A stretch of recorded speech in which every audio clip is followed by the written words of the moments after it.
Bonsoir, sommaire de cette édition. Le centre de Berguita passera sur ou près de Maurice demain matin. La tempête tropicale s'est affaiblie, les rafales seront de l'ordre de 120 km/h. Un mal pour un bien, les propos controversés d'Étienne Sinatambou sur les biscuits aux sinistrés provoquent un élan de solidarité des Mauriciens. La route demeure dangereuse par ce temps cyclonique. Une voiture a dérapé à la vigie, bilan un mort. Les services essentiels sont sur le qui-vive. Le SAMU a été sollicité à plusieurs reprises et c'est dans des fourgons blindés de la SMF que les malades ont été transportés. À l'étranger, les deux Corées s'entendent pour défiler ensemble lors de la cérémonie d'ouverture des JO. L'œil de Berguita passera sur ou près de Maurice demain matin. La station météorologique de Vakwa a émis son 12e bulletin à 19h ce mercredi. L'alerte 3 est maintenue. Le point avec Alkiz Ramdin. Berguita se rapproche toujours de Maurice, même si la tempête tropicale s'est affaiblie. Elle présente toujours un danger pour l'île. Le prévisionniste Raj Bounyadi intervenait en direct sur Radio Plus. Sa nouvelle trajectoire là, bien sûr, elle peut pointer vers Maurice dangereusement. Directement le Maurice? Directement, et nous peut attendre qu'il se sente pour passer près au Maurice demain matin. Et là, à partir de sa virage qu'il a entamé là, sa descente là, oui. Et nous sommes capables d'attendre qu'il est temps pour détériorer, nous voulons mettre rafale? Oui, bien sûr. À présent, ce qui peut arriver est dans une bande nuageuse assez active qui va traverser l'île. Oui. Et nous peut attendre qu'il peut gagner une grosse pluie, commencer par l'est, vous venez le plateau central un petit peu et même à l'ouest. Ok, et associé à ça, et dans l'orage également. Et une rafale de l'ordre de combien? Une rafale pour arriver les 120 km/h durant la nuit. Il y a une possibilité, nous passons en alerte 4 dans la nuit, 2 demain matin? Oui, il y a une possibilité parce que du moment où nous commençons à sentir une condition cyclonique, là, nous passons en alerte 4. Le monsieur météo des réseaux sociaux, celui adopté par de nombreux Mauriciens, Afzal Goudor, se concentre, lui, sur les grosses pluies que Berguita va apporter. Il commentait les dernières prévisions dans le studio de Radio Plus. 30 minutes, 1h30. Je trouve qu'il fait prendre direction presque l'ouest. Maintenant, entre l'ouest et l'ouest-sud-ouest. Là où une vitesse bien ralentie. Comment je dis, nous avons une grosse masse nuage qui peut être un gros avec ça, minuit à midi. Mais il a décalé parce que nous pas prévoir que c'est qu'on a pour ralentir quand il arrive près à Maurice. Nous connaissons pour ralentir quand il est côte Rodrigue. Mais près à Maurice, ça ne pas connaître pour ralentir.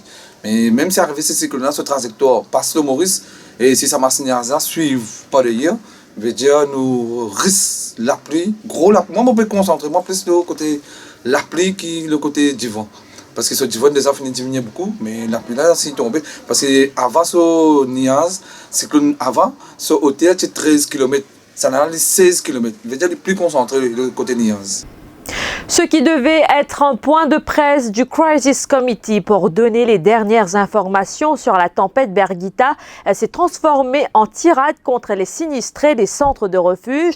Celui qui préside le comité, le ministre de l'Environnement, Étienne Sinatambou, a tenu des propos controversés qui ont tout de suite suscité leur lot de réactions. Compte rendu chez Adjadou Oumera Ali.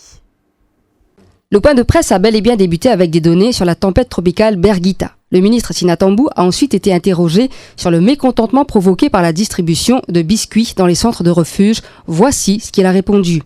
Un nausée appétissant. Mais, manger biscuits, goût de l'eau, le cyclone passé avant d'avoir manger habituel, il est totalement imprudent qui du monde saute de la case, il peut pas de coup de main de du monde. Il a fallu après cela rectifier le tir. Rubina Djadou, John Bocus est intervenu en direct dans l'émission spéciale que vous propose Radio Plus aujourd'hui. Enfin, moi pas pour embarrasser pour dire où commente les propos de vos collègues Étienne Sinatambou, mais dis-nous que c'est pas vrai qu'il s'amène sinistré là, bizarrement biscuit et boire des lots jusqu'à la fin cyclone. Bon, laisse-moi dire, au fait, depuis ce matin, moi, avec plusieurs bandes sinistrées à travers l'île Noire Communication, moi, qui lance un appel le matin à l'île Maurice en entier, et de sa bande là, et que je te peux apporter l'aide, comment je suis capable, effectivement, il n'a permis du thé, il n'a permis du pain, il n'a permis du macaroni, à cette heure-ci, il n'a permis du macaroni, perdonné, et franchement, nous ne pouvons pas parler ce bande là. Kassamoutim, ancien président de la République, se dit choqué. Il a tenu à donner son point de vue sur les propos tenus à l'égard des personnes qui se trouvent dans les centres de refuge. On est révolté parce que vous entendez. Oui. Et mon envie exprime d'abord mon dégoût par la manière dont peut traite, il est vrai par la parole, peut traite ban réfugiés, pour la plupart ban familles pauvres, ban familles qui vivent dans la pauvreté, ban familles qui besoin qui de la case et qui tout ce qui sont dans pour passe la nuit et la journée dans un centre de refuge et qui bien sûr, comme on le rappelle tout le long du programme d'aujourd'hui, je ne pas faire ça avec une gaieté de cœur, mais ou pas une traite. Comment vous faites traiter, comment le ministre Sinatambou, malheureusement, Moubisa Diali, fait une traite ban réfugiés qui besoin manger biscuits et boire de l'eau. Les réactions sont également très sévères sur les réseaux sociaux. Du coup, certains Mauriciens ont pris l'initiative de préparer des repas pour les distribuer aux sinistrés. Finalement, la colère suscitée par les propos d'Étienne Sinatambou a débouché sur quelque chose de positif. L'appel lancé pour venir en aide aux sinistrés a été entendu. Les bénévoles sont nombreux. À Poste-Lafayette, Anse-Larrey et Roche-Noire, des ondes de marée ont été observées. Vassen Kopemoutou nous explique le phénomène. Les marées sont causées par l'attraction des masses d'eau par l'effet combiné de la Lune et du Soleil. À Maurice, l'amplitude des marées, donc la hauteur que les marées peuvent atteindre, varie entre 50 et 80 cm, dépendant si ce sont des marées de pleine lune ou des marées de quartier. Il faut savoir qu'aujourd'hui, la marée était haute et nous sommes en période de nouvelle lune à 13h04 aujourd'hui. Maintenant, il s'est passé un phénomène très étrange aujourd'hui. À Poste-Lafayette, plusieurs personnes se sont rendues compte que le niveau de la mer était en train de monter de façon anormale, c'est-à-dire à un niveau plus élevé que le niveau moyen des marées ou le niveau maximum atteint par les marées à l'époque. Et ils se sont posé la question, qu'est-ce qui peut causer ce phénomène? En tant qu'océanographe, je pense que ce phénomène est causé par ce qu'on appelle une onde de tempête. La plage publique en Anse-Larrey, moi je trouvais de l'eau la mer, il montait, il commence à monter plutôt. La plage publique est totalement couverte en ce moment. Moi je vais trouver là, le niveau de l'eau fait monter graduellement et fait prendre un petit peu l'eau aussi. Chers amis, je me retrouve encore une fois à Roche-Noire, bizarre revient vers eux parce qu'il y a un impressionnant. Ici, le niveau de la mer à Roche-Noire, hormis sa houle qui peut abattre le Roche-Noire un petit peu plus loin, ici sur la plage publique de Poste-Lafayette, qui est un habitant de nous, dimanche, que le niveau de la mer fin de monter, nous sommes capables de faire un constat qui nous peut faire au moins 200 mètres avec la plage, vient en direction de la route principale, de l'eau fin couvert et peut continuer venir, peut couvert sur la plage de Poste-Lafayette là. Malgré les intempéries, les plages de l'île n'étaient pas désertes aujourd'hui comme à Fic-en-Flac. Je vous le disais au sommaire, alors que la plupart des Mauriciens sont au chaud chez eux en attendant l'arrivée de la forte tempête tropicale Berghita ce mercredi, ceux affectés aux services essentiels sont sur le qui-vive depuis l'alerte 3. Infirmiers, pompiers, soldats de la SMF, policiers entre autres, faits à signaler. Nous avons assisté à l'évacuation d'un patient dans un blindé. Reportage signé Mélanie Duval.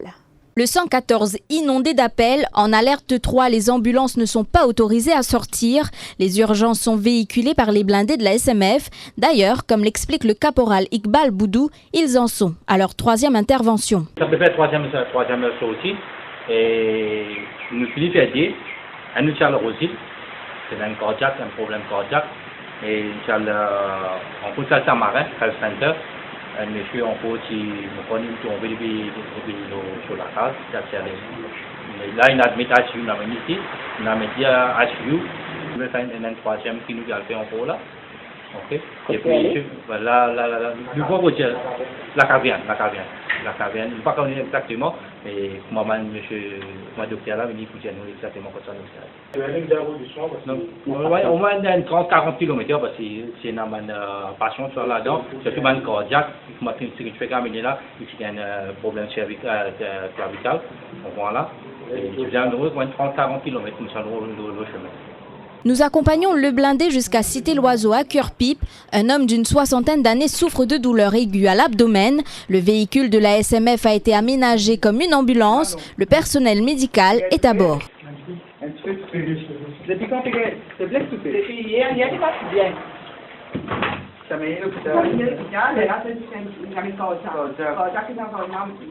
La belle-sœur du patient explique l'urgence de la situation. J'ai eu douleur. Je connais hier une consulté l'hôpital. Alors, on m'a dit qu'il y a de douleur pour mon lit. Mais pas si la place de l'hôpital. Mais là, il nous est retourné. Là, depuis ce matin, il y a eu douleur. Mais là, moi, je me suis dit, on est allé.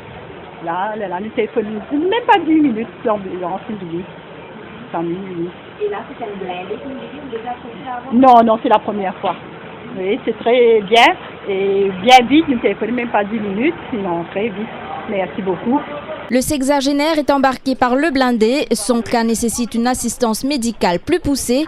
Il faut dire que le blindé de la SMF a fait beaucoup de curieux. Ils étaient nombreux à assister à cette intervention peu commune. Une centaine de foyers privés d'électricité à l'heure actuelle. Parmi les régions affectées sont Port-Louis, Cœur-Pipe, Goodlands et Maillebourg. Mais les pylônes électriques endommagés ce matin ont été réparés selon le Central Electricity Board. À Fuel, les réparations ont pris fin. Cet accident fatal à la Vigie en début d'après-midi, une femme de 60 ans n'a pas survécu à ses blessures. Laila Rodriguez, une habitante de Rivière-des-Créoles, Maillebourg, se trouvait en voiture en compagnie de son époux. Le véhicule a dérapé et a percuté un pylône électrique. L'époux de la victime âgée de 63 ans et qui était au volant a été grièvement blessé. Il est actuellement admis à l'hôpital Victoria à Candos. Depuis le début de l'année, 9 personnes sont mortes dans des accidents de la route. L'actualité internationale, la participation de la Corée du Nord aux Jeux olympiques d'hiver en Corée du Sud se précise. Les deux pays présenteront en outre une équipe commune dans le tournoi féminin de hockey sur glace. Il y a quelques semaines à peine, la participation du régime de Pyongyang aux Jeux de Pyeongchang du 9 au 25 février était incertaine. Mais le dirigeant nord-coréen Kim Jong-un a repris in extremis les pourparlers de paix avec son voisin du Sud. Les communications entre les deux pays étaient interrompues depuis 2 ans. Voilà, c'est la fin de cette édition. Merci de votre attention. L'info en continu sur le www.defimedia.info.